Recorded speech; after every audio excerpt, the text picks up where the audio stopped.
সন্ধ্যে 6টার সময় কথা বলে গেছে, রাত্রে বাড়িতে গেছে 11টায়, তার বাবা ছেড়ে গেছে তাকে। সে রাত্রেবেলা এখন ছিল।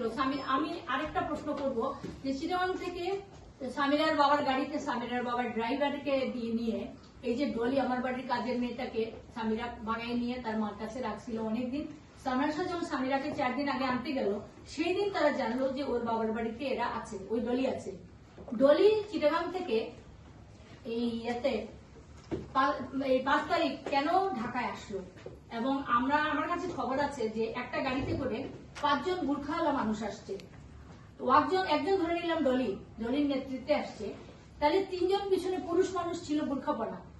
এরাই কিন্তু মার্ডার, এদের সাথে এরা আসছে। ওরা কারা? এটার দায়িত্ব সিআইডি কে। আমি মেসেজ দিয়ে দিচ্ছি, আমরা অনেক চেষ্টা করছি, আমরা অনেক মেসেজ দিচ্ছি, কিন্তু মেসেজ গুলো রিয়াক্ট হচ্ছে কেন? আমার শান্ত মাথায়, আমি একজন মা না, শুধু আমি একজন মানুষও। আমি একজন মার্ডার মামলার একজন প্রত্যক্ষদর্শী, এবং মার্ডার মামলার আমি দাবি জানাচ্ছি এটার বিচার হোক। আমার ছেলে কিভাবে মারা গেল আমার জানার দরকার, কারণ আমি তো আমার ছেলেকে জানি, আমার ছেলেকে আমি বুঝি। 7 দিন আগে আমার ছেলে বলছে তার বউ খারাপ হয়ে গেছে, এটা হয়েছে ওটা হয়েছে, তখন আমি বলছি ছেড়ে দাও। বলছে আমার এখানে অনেক লগ্নি, অনেক টাকার মা, আমার কেরিয়ারের ব্যাপার আছে, তাদের সাথে জড়িত, আমি ছাড়তে যাব না। ও এতটাই খারাপ হয়েছে যে ও চলে যাবে, তুমি দেখো।